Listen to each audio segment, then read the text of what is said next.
Hello, welcome to my YouTube channel. In this video I'm going to explain you how this railroad crossing really works. I get many questions from you how the interaction between the train and the car system works and why the cars are not crashing into the barrier or stopping on the middle of the railroad crossing. In order to get it work fully automatic, I had to solve 3 challenges. First, how to communicate between the train and the car system software programs. Second, how do I handle the 6 seconds it takes for the barrier to open or close. And third, how to prevent cars to stop on the railroad crossing due to a traffic jam. Now, let's dive deep in the following case study to see how it all works. The case study is a train leaving from track 4 to the railroad crossing. Let's see what happens in the train control software. Indicated here where the railroad crossing is in the car system. The train is going to leave from track 4 and that's contact 17 and driving to contact 34.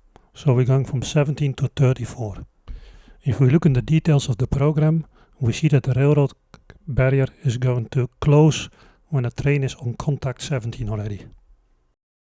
Now, let's look what happens when the software gives command to the train to depart from track 4. And listen to the railroad sound of the barrier closing. The train is still not moving, but the barrier is closing.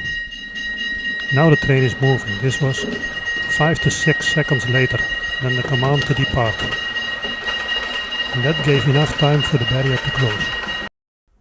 Here in the details of the automation program you can see that for all trains departing from position 17, which is track 4, get a 6 seconds delay programmed in.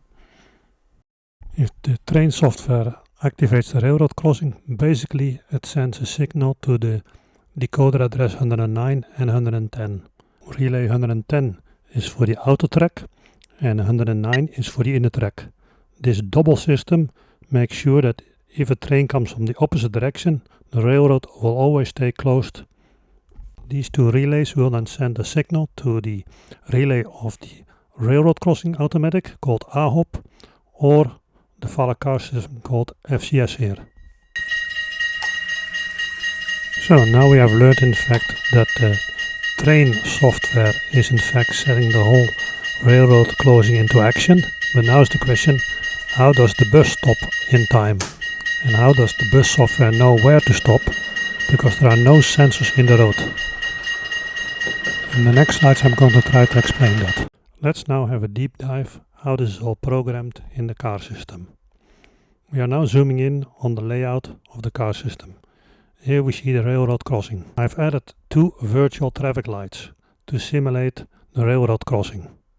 Basically, if these virtual traffic lights are on red, the car system will automatically send a signal to the car to stop in front of that virtual traffic light.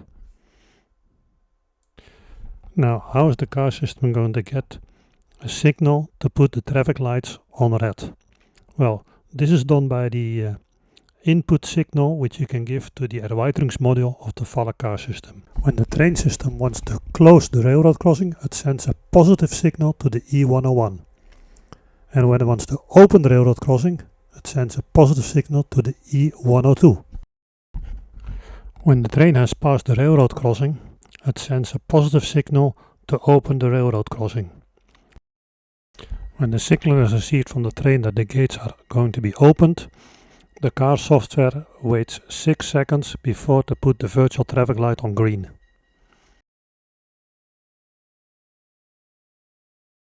Let's look here at the simulation of a recording of a real action. We see the railroad crossing is closed, the bus is stopping in front of the red traffic light. Now we're going to wait until the railroad crossing is going to open.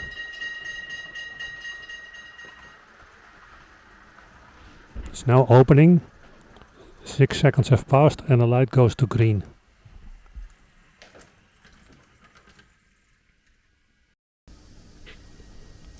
A question which I get very often is, how do I prevent cars stopping on the railroad track?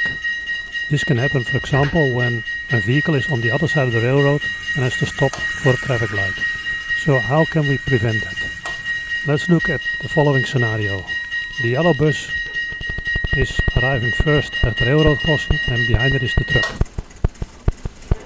The gates are opening and the yellow bus will now first proceed to the other side of the railroad, but there the traffic light is red and is going to stop.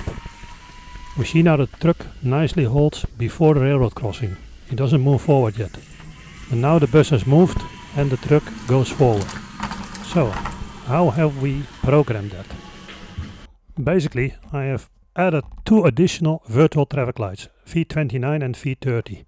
And they become red when there is a vehicle on the track or on the other side of the track, giving not enough space for a vehicle to safely pass the tracks.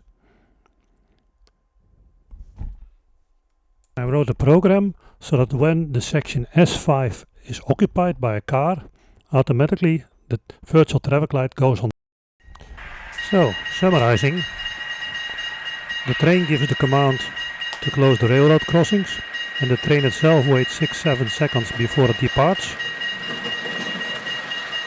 There is a double system so that even if a second train comes, the railroad will always still be closed.